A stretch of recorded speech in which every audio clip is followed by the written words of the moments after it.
আসসালামু আলাইকুম। ওষুধ কিনতে পারছেন না, আন্দোলনে গুলিবিদ্ধ নড়াইলের সিফায়েত। বৈষম্য বিরোধী ছাত্র আন্দোলনে অংশ নিয়ে গুলিবিদ্ধ হন নড়াইলের কালিয়া উপজেলার শিক্ষার্থী মোহাম্মদ সিফায়েত চৌধুরী, ২৬ বছর বয়স।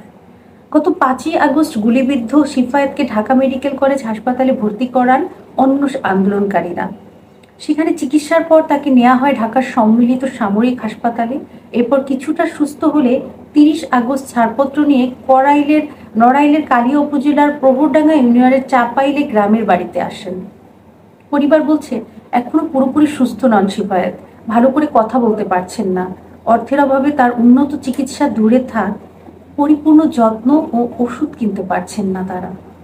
গত সোমবার সিফায়েতের বাড়িতে গিয়ে জানা যায়, আসাদ চৌধুরী ও মর্জিনা বেগমের ৪ সন্তানের মধ্যে সবার ছোট সিফায়েত। বড় বোনের অনেক আগে বিয়ে হয়েছে। বড় দুই ভাই মসজিদে ইমামতি করে কোনো মতে সংসার চালান। ভাইদের সহযোগিতা ও টিউশনি করেই এতদিন পড়ালেখা চলেছে সিফায়েতের। ডিগ্রি শেষ করে গত ১৫ই জুলাই ঢাকায় উঠেছিলেন বড় বোনের বাসায়। উদ্দেশ্য ছিল মাস্টার্সে ভর্তি হওয়া ও চাকরির চেষ্টা করা। একটাবার চিন্তা করেন তো, মসজিদে ইমামতি করে দুই ভাই, তারা নাকি মাত্র ৪,০০০ টাকা করে বেতন পান। একবার চিন্তা করেন, এই টাকায় তারা নিজেরা চলবে নাকি ভাইয়ের চিকিৎসার জন্য? এমনিতেই তারা দুই ভাই চলছিল, তাদের কাছ থেকে সামান্য কিছু হেল্প নিয়ে এবং টিউশনি করে সিফায়েত চলছিল এবং তার পড়াশোনা শেষ করেছে, ডিগ্রি পাশ করেছে। এখন সে মাস্টার্স করতে চায়, ঢাকায় বোনের বাসায় এসে কিছু একটা চাকরি করতে চায়। কত কত স্বপ্ন নিয়ে ঢাকায় এসেছিল, তাই না? আর সেই মানুষটা আন্দোলনে গিয়ে ৪টা গুলি লেগেছিল, তার ৪-৫টা গুলি, এবং তার সে নাকি ৫ তারিখে গুলির পরে আর কিছু মনে নেই। আন্দোলনে গিয়েছিল, অনেকগুলো গুলি লাগে, ৪ থেকে ৫টা গুলি লাগে।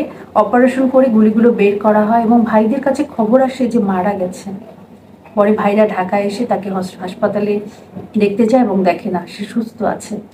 সরকার থেকে হয়তো হাসপাতালের খরচটা নেওয়া হয়নি, কিন্তু কিছু ওষুধ কিনতে হয়, কিছু খাবার কিনতে হয়, কিছু একদম, আপনারা তো জানেনই যে একজন মানুষ যখন অসুস্থ থাকে তার কত আনুষঙ্গিক খরচ আছে।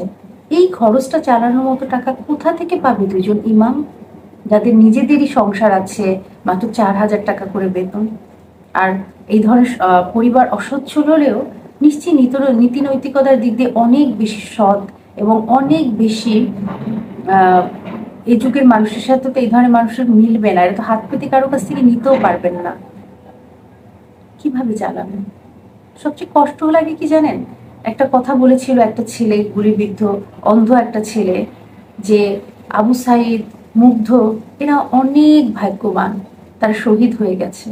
আর আমরা যারা বেঁচে আছি, যারা কষ্টে ধুকে ধুকে ঠিকমতো চিকিৎসা পাচ্ছি না কিংবা অন্ধ হয়ে বেঁচে আছি, আমাদের কষ্টটা অনেক বেশি। আমরা কেন বেঁচে গেলাম? সিফাতের আজকে এই একই রকম অবস্থা। একটাবার চিন্তা করেন, সুচিকিৎসা না পেয়ে তার যদি বড় রকমের এই গুলি জায়গাগুলো যদি আরো খারাপ দিকে চলে যায়। আমরা দেখেছি ৫ই আগস্ট স্বাধীনতার পরে, ১৫ই আগস্টের পরেও কিন্তু বেশ কিছু মানুষ শহীদ হয়েছেন, বেশ কিছু আহত শহীদ হয়েছেন। গতকালকে যদি আমরা প্রধান উপদেষ্টার ভাষণের দিকে যাই, উনি ফাউন্ডেশন গড়ার কথা বলছেন, উনি সবাইকে অনেক ব্যাপারে শক্ত হবেন বলেছেন, কিন্তু পুলিশ প্রশাসন বা এই জায়গা থেকে অনেক বেশি শক্ত হওয়াটা আমরা আশা করেছিলাম। প্রধান উপদেষ্টা যদি শক্তভাবে কথা না বলেন, তাহলে কিভাবে কাজ করবে এই মানুষগুলো? আমাদের কাছে মনে হচ্ছে যে সময়টা চলে যাচ্ছে, ঠিক ওই পরিমাণ শক্ত হওয়া হচ্ছে না। ৮ই আগস্ট যেদিন প্রথম শপথ নিলেন প্রধান উপদেষ্টা, সেদিনই তিনি আহত এবং নিহতদের তালিকা করতে বলেছিলেন। সেই থেকে তালিকা করা চলছে, হসপিটালে যাওয়া চলছে, সবাইকে দেখা চলছে, কিন্তু কেন যেন মনে হচ্ছে কোথায় কোথায় ঠিক কোন মানুষটার আরো উন্নত চিকিৎসা দরকার, এই আইডেন্টিফিকেশনটা হচ্ছে না। এবং মানুষগুলোকে আলাদা করে তাদের একটু সুচিকিৎসার ব্যবস্থা যদি এই সরকার করতে না পারে, এই অন্তর্বর্তীকালীন সরকার যদি এই মানুষগুলোর জন্য কিছু করতে না পারে, তাহলে হয়তো কোনোদিনই আর এই গণ অভ্যুত্থানের মূল্যটা আমরা বুঝতে পারবো না, কোনো দিনই না। এই মানুষগুলো এখন সুস্থ হওয়া খুব দরকার, খুব অসচ্ছল পরিবারের এই মানুষগুলো। আমরা হয়তো ব্যক্তিগতভাবে দু একজনকে সাহায্য করতে পারবো, কাছে যেতে পারবো, কিন্তু সরকার থেকে যদি ফাউন্ডেশন করে খুব দ্রুত এই ব্যাপারে কাজ না করা হয়, আমার মনে হচ্ছে যে এখন যদি বলি 1 মাসের বেশি হয়ে গেছে এই মানুষগুলো আহত, হসপিটালে ভর্তি কিংবা তাদের বাড়িতে, এদের তালিকা করে যদি খুব দ্রুত বেশ কিছু টাকা যদি সরকারি কোষাগার থেকে দেওয়ার প্রয়োজন হয় সেটাও দেওয়া উচিত। আমরা না হয় পরবর্তীতে যারা হেল্প করতে চাচ্ছে, যাদের কাছ থেকে ফাউন্ডেশনের জন্য সাহায্য চাওয়া হচ্ছে, পরে করা হবে। কিন্তু এই সিফায়েতের যদি বড় রকমের কোনো ক্ষতি হয়ে যায়, আমাদের শহীদের সংখ্যা যদি আরো বেড়ে যায়, তাতে কি এই নতুন বাংলাদেশের জন্য ভালো কিছু হবে? কষ্ট লাগলো। 26 বছরের একটা ছেলে, কত স্বপ্ন চোখে, ঢাকায় এসেছে, চাকরি করবে, মাস্টার্স করবে, বিয়ে করবে, জীবনের অনেক কিছু বাকি। আর এখন তার শরীরটাই হয়তো সুচিকিৎসার জন্য সাপোর্ট করছে না। এটা থেকে যদি আরো একটু একটু একটু করে খারাপের দিকেই যায়, তাহলে মানুষটার সব স্বপ্নগুলো তো পূরণ হবেই না। আমাদের নতুন বাংলাদেশে আমরা কিভাবে মুখ দেখাবো? আমার বিনীত অনুরোধ থাকবে প্রধান উপদেষ্টার কাছে, এই কাজগুলো, এই আহত মানুষগুলোকে সুস্থ করার একটা দায়িত্ব আপনি খুব খুব দ্রুত, খুব স্ট্রংলি নিয়ে নেন। দেশ সংস্কার, হ্যাঁ সংস্কার হবে বলেছিল সবাই, সব রাজনৈতিক দলগুলো, যে বিশেষ কিছু বড় সংস্কারগুলো করে এই দেশটাকে অন্যভাবে এগিয়ে নিতে হবে। সংস্কার, বৈষম্য বাদ দিয়ে যে একটা দেশ যতটা সহজভাবে ভাবা যায়, বছরের পর বছর ধরেও হয়তো সেটা করা হবে না।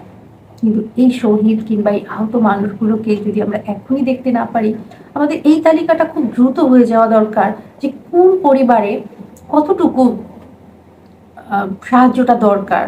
যে শহীদের পরিবারে সেই একমাত্র আয়ের উৎস ছিল, তার পরিবারে যেমন মাসিক একটা টাকার ব্যবস্থা করা দরকার, কিংবা একবারে কিছু টাকার ব্যবস্থা করা দরকার, তেমনি আহতদের ক্ষেত্রে কার কতটুকু এখন আর দেশের চিকিৎসা হচ্ছে না, হয়তো অল্পের জন্য সে বেঁচে আছে, অল্পের জন্য তার চিকিৎসাটা ঠিকমতো হচ্ছে না, এই মানুষগুলোর জন্য সেটা দেশের বাইরে হোক দেশে হোক একটু উন্নত ভালো চিকিৎসার ব্যবস্থা করা খুব দরকার। এই প্রায়োরিটি বেসিসের যে তালিকাটা, এটা এখনো হয়নি। এখনো আমাদের দুইজন বৈষম্য বিরোধী আন্দোলনের 2জন উপদেষ্টা থাকা সত্ত্বেও হয়নি। মানতে একটু কষ্ট হয় আমাদের, 1 মাসের বেশি হয়ে গেল তো। তাই আমরা আশা রাখি প্রথম আলোতে এত বড় একটা নিউজ ছাপানোর পর হয়তো সিফায়েতকে সাহায্য করা হবে, কিন্তু আরো অনেক সিফায়েত এরকম আছে।